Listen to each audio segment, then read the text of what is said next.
Hello and welcome to the instructional video for the 2020 Burstner Lyseo TD690. We're going to start by running around the outside of the vehicle, then we'll do the inside. So first of all, we have a diesel filler cap, which you use the engine key to open, and underneath is your AdBlue filler. Remember, for your AdBlue, there is a notification that will come up on the dash to refill the AdBlue, and please refill that when it asks you. The engine release for the bonnet is on the passenger footwell, and that's just a handle that you pull up. As we move around the vehicle, we have obviously the habitation door. Habitation door on the 2020 Lyseo 690 is central locking, so that just works off the keys. Whilst we're here, let's just briefly run through the keys. We have a engine key that flips. The top button is to open and the center button is to close. You also have a spare engine key and also two locker keys. As we move through around the vehicle, this is your electric step. The control is here, which we push up to go in and down to come out. This here is your external gas point, and underneath we have your toilet cassette, which we just lift the handle and slide out. The full instructions for the toilet cassette are in the manual. Moving around the vehicle, here is your external power point. So we have a 240 and then next to it a 12 volt. Remember, these are Continental fittings, so you will need an adapter for these. As you can see, it does say TV on, and it does have a TV connection point. This isn't connected as standard, and if you do want us to look to connect that, please speak to our service department. Above, we have a full LED lit awning. The controls for the LED lights are on the inside of the vehicle. We have a handle that is currently just in the garage that locates in this hole. You push up, quarter turn, and then drop down, which will allow it to connect. You then wind the awning out. We wind the awning only as far as we need to reach it. As soon as we can reach it, we then drop the legs down, extend them to support the weight of the awning, and then we in essence walk the awning out. So move the legs at an angle, walk the awning out and wind a bit more. Please make sure that you don't use the awning in wind, and be careful in rain as well. If it will handle light rain, but please make sure to maybe drop one of the legs slightly so that rain drains off, and also please make sure that you dry the awning out fully. Okay, moving to the garage. Obviously double locks, which just uses one of the locker keys. The pole for the awning is stored on the back wall. We have a ladder here for the front bed, which is an option depending whether it's been ordered. This here is your toolkit with your jack and your brace. I've got the factory carpets and obviously the instruction manuals. Please refer to the instruction manuals. This instructional video is to give you an overview of everything, but the manual will give you everything in detail, which you can refer to. Hopefully this video and the manual will allow proper use of the vehicle, but if you need to elaborate on anything or you're unsure, just give us a call. We also have here your tyre inflation kit, which consists of some glue in essence with a compressor. Again, there are instructions within that. Also in the garage we have a 240 power point as well. We have a door on the other side, so you have access for both sides, and also if you notice we have fixing points that you can use to tie down items that you're storing in the garage. Please make sure that if you are looking to ratchet onto these fixing points, you are very careful that you don't pull the aluminium rails out. Moving to the back of the vehicle, you have your reverse camera, which is adjustable. You can just take the end caps off and it's an Allen key if you do want to change the angle. And also on this side, as we go in the garage, we do have heating vents as well, so it is heated in the garage. As we're moving around, here are your fridge vents. and also the gas locker. Your gas locker has room for 2 bottles, and there we have the regulator that the pigtail or connecting pipe fits onto on the top. Please make sure that you don't cover the holes in the gas locker, because they will allow any gases to vent should there be a leak. Underneath here you can see we just have a little note which tells us that it's our grey waste. So that's our grey waste pipe with a little bar here that connects to, that you use the key that's on the inside of this door. We just connect up, and that allows us to drain the grey waste, or the wastewater. Coming to the freshwater system, first of all, filling the fresh water up, we take the cap off, place the black piece of plastic on top, the hose pipe through, and then that allows you to fill the tank. This piece of black plastic just protects the inside of the vehicle should it overflow. That stores on the inside of the door, and then the key for the grey waste holds it in. So that's how we fill up the fresh water. We also have an access hatch to clean your freshwater tank. To drain down the fresh water, you see we have a wheel on top of the freshwater tank, and that allows us to drain the system fully, or just to drain it down to 20 litres. So to drain down to 20 litres, all we do is turn it 180 degrees till we feel a clunk, or until it starts draining. That will allow it to drain down to 20 litres. If you then turn it anti-clockwise fully till you feel some more resistance, we don't want it to overturn it, but until we feel some resistance, that will allow it to drain the whole tank. To close the freshwater drain, all we do is turn it till the water stops coming out, which might be at 180 degrees if you're just draining down to 20, or you might need to go further. But again, just be careful with this. It is a plastic screw, so we don't want to over loosen it or over tighten it. We also have hookup, so that's where you put your hookup cable, and then that will run through this little slot here and allow you to lock your hookup cable away. This here, this black box, is your frost protection valve. This vehicle is fitted with a system that if it drops below 6 degrees, the freshwater tank will open automatically, like this. That will allow the water to drain from the boiler. This is just to protect itself. To reset this, you need to turn the diamond and then push the button in that's at the side. If the button doesn't go in, it is still too cold in this area, so you need to get the heating system on, which will, and there's heating pipes here, which will allow to heat that area, and then you'll be able to reset it. You also have another drain, which is a feed off the boiler, but that allows it, because there's quite a few water pipes in this van, allows you to drain the whole system. So to drain the water system fully, we turn the wheel on the top all the way till it drains the fresh water tank.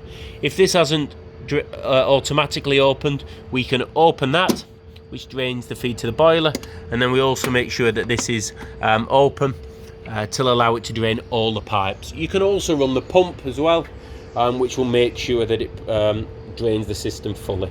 Make sure that if you do run the pump though, we only run it until the water has just come out, because we don't want to run the pump dry. And then that is the water system.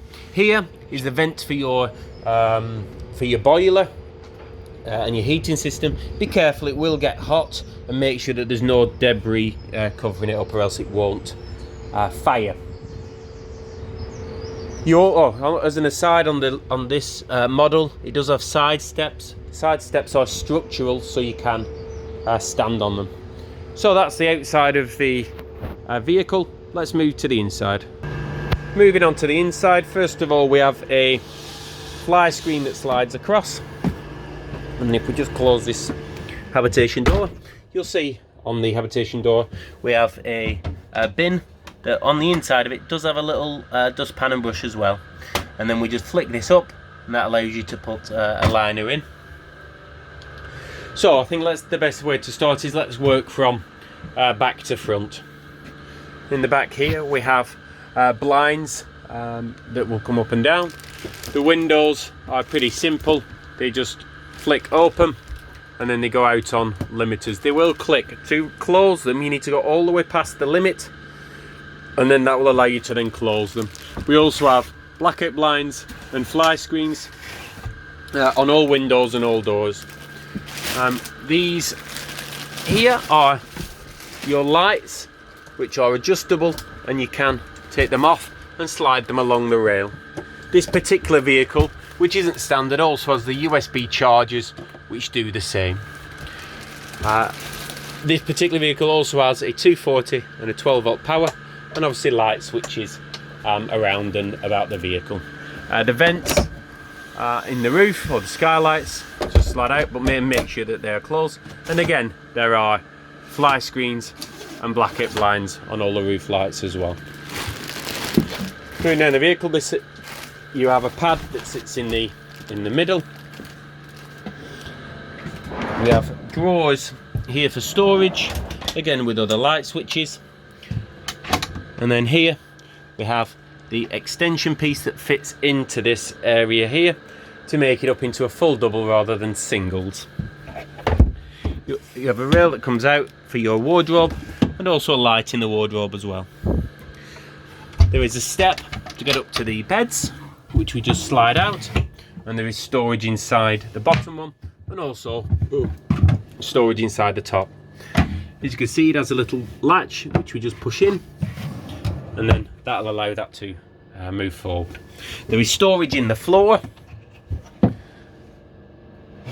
in the rear, and also another storage exactly the same in the front. The fridge, just push it onto the side and open it, and we have a fridge with a freezer compartment above. The full instructions for the fridge are again in the manual. It is just flashing up with an error now because I am not connected up to hookup. But how we work it is we hold this button here, and then we can select the power that we want. A for automatic, which will just decide, or the vehicle will choose the best source of power. And the order for that is it will go mains first, then gas, and then 12 volt, or the leisure battery. But just remember, the leisure battery won't work unless the engine is running. And then we hold it again, which will give us the power of the fridge. And to turn it off, we just hold. There is storage above the fridge as well, and this particular vehicle is fitted with a motor-on Wi-Fi system, which details will be in the manual for that. Again, there are further lights on the rails, and again this vehicle has a extra USB, and then there is storage in the cupboards above the lounge and for your items. This vehicle doesn't have the drop-down bed version, and there will be different videos for those models. The sink has a fixed cover which acts as an extension for the kitchen, a 3-ring gas hob. The oven has a little travelling protector catch which we just lift up, and that needs to be clicked in place for travelling. And if we look at the bottom here, you have your trip switches. In the bathroom, for the shower to be revealed, we just push the little holding in. That will allow you to then have the shower. Again, for travelling, make sure that is fully slid so it is locked in place. The toilet moves around to get you comfortable, and then there is the grey handle which allows the blade to open and close. The procedure for using the toilet is pretty simple. It is open the blade, do your business, flush the toilet, which we do by pressing this button, and then close the blade afterwards. There is also an indicator to tell you when the toilet cassette is full. Remember, for the toilet to work, we'll need to have the pump on. There's a toiletry cupboard here with a 240 power supply as well.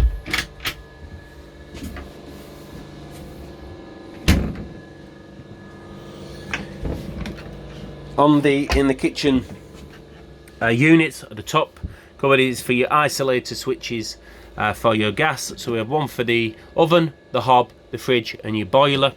Don't touch them unless you do have a gas leak, because you do have a chance of getting an air bubbles in them or an airlock, but they should be open at all times. So we have storage cupboards underneath, and all of the cupboards are all soft close. Moving to the control panel at the front, the entrance and the control panel, we have light switches for the outside light, the LED lights and the awning, and also the entrance lights and some of the lounge lights as well. In the TV area, we have a 12 volt, the power, the aerial point, another 240, and also a double USB point as well. The TV bracket works by pulling the handle down, and then that'll allow you to release, so you can adjust your telly to get it as a good viewing angle. And then as we move to the control panel, we have the main power on and off. This tells me my leisure battery voltage. This one tells me my engine battery voltage. This tells me my freshwater. The top right one tells me the freshwater, which at the minute is currently empty. The bottom right one is my wastewater. And then this one here, which has a little symbol of a tap, is my pump.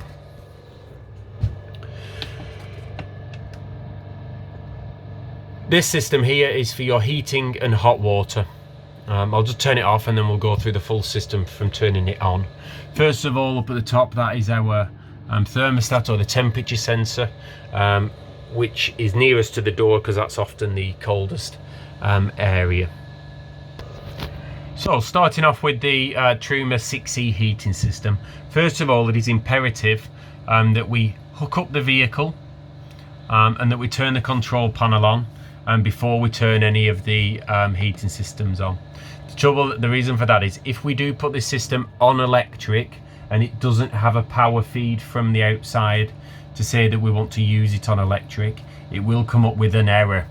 If we get a number of errors, it will store that in the system and then it will lock out the boiler, which we then need to do a more advanced reset. So to stop this, we're telling customers just to make sure that it is plugged in, and then before we put it straight to electric, and it will then recognize that it's getting a feed of power.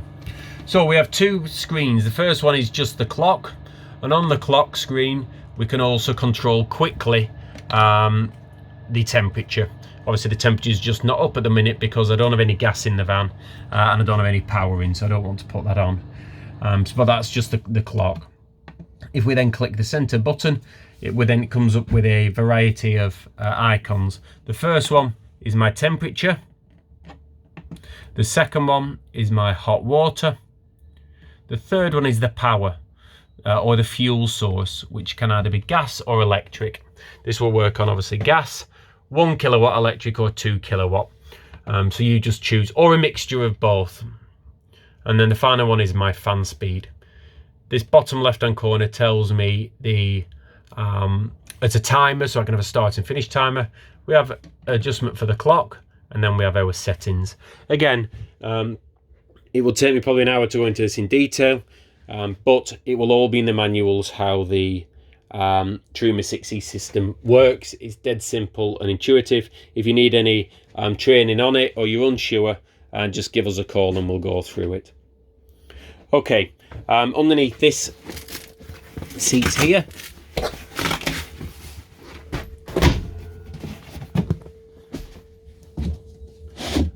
is again some more storage with some heating pipes. Just be careful with the heating pipes. We don't want to knock them when we're putting storage in because they are cardboard. And just so you know as well, they do have, certain ones of them do have slits in, and the slits are there just to allow heat to dissipate.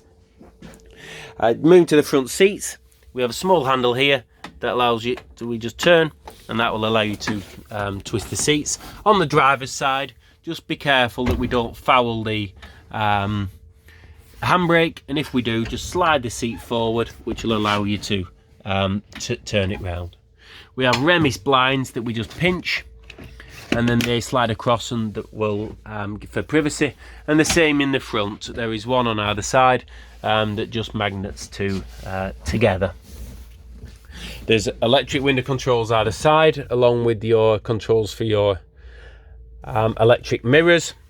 On the steering wheel, there are controls for the radio and for the phone.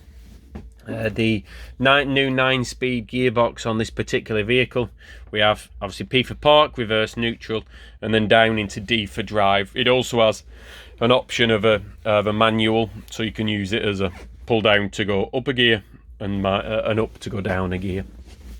There is a USB point and a 12-volt power in the front. In this glove box, which is air conditioned, there is also the connection so you can fit or connect your music player or your phone to it, and there's extra glove boxes underneath. This here is your speaker for your for the phone, and then we have the platform for connecting guide maps or whatever you want on the front. If you want to put a phone or an iPad in, all we do is lift that down, which will release it. Put your device in, and then pull it up just to hold it firmly. But if you don't need it, we can just put it away like that. You've got a little indicator here with a light that tells you if your step is out. It's really important. It's one of the checks that you should make to make sure that the step's in. Make sure that your hookup cable is obviously not connected. Make sure that your water is drained down to 20 litres, etc, etc. There are checklists on online that you can get that will tell you all this as well. The stalk underneath here is for your cruise control. We have lights and indicators here, and on this side we have your windscreen wipers.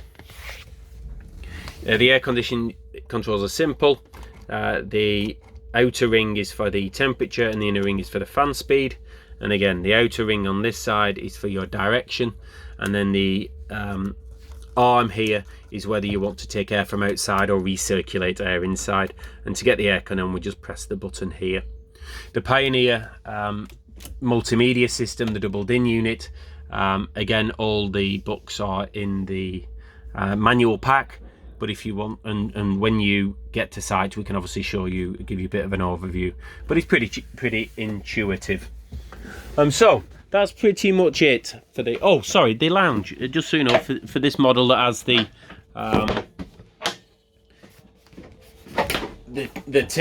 table that's connected to the side of the vehicle, all we do is pull the